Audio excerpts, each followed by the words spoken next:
নারীদের AFC Asian কাপের বাছাই পর্বের ম্যাচে তুর্কমেনিস্তানকে ৭-০ গোলে হারিয়েছে বাংলাদেশের মেয়েরা।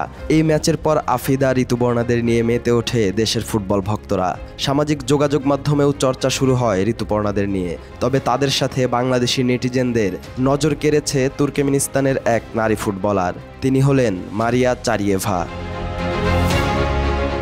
বাংলাদেশের বিপক্ষে চারিয়েভার বল পায়ে একাধিক ফুটবলারকে ড্রিবল করা একটি ভিডিও সামাজিক যোগাযোগ মাধ্যমে ছড়িয়ে পড়ে।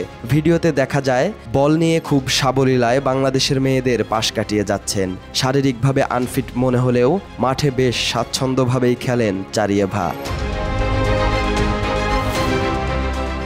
চারিয়েভার ফুটবল ক্যারিয়ার শুরু হয় মূলত ফুটসাল খেলোয়াড় হিসেবে। তবে তার মেধা, পরিশ্রম আর আগ্রহের কারণে খুব দ্রুতই তুর্কমেনিস্তান জাতীয় দলে জায়গা করে নেন। চারিয়েভার বল কন্ট্রোল ও মাঠে দ্রুত সিদ্ধান্ত নেওয়ার ক্ষমতা দেশটির একাধিক কোচের নজরে আসে।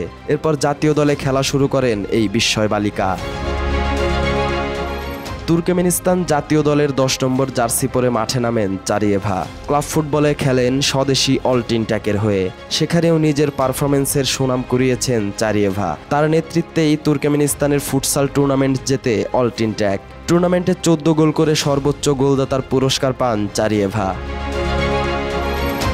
ফুটবল খেলায় যে শুধু ফিটনেসই শেষ কথা না, তার প্রমাণ দিয়েছেন চারিয়েভা। শারীরিকভাবে আনফিট থাকলেও টেকনিক্যালি বেশ ভালো খেলেন এই নারী ফুটবলার। মাঠে নিজের বুদ্ধিমত্তায় বোকা বানান প্রতিপক্ষকে। তার চেয়েও বেশি তিনি দেখিয়েছেন মনোবল। তার মনোবলের কারণে ফুটবলে এতদূর আসতে পেরেছেন চারিয়েভা।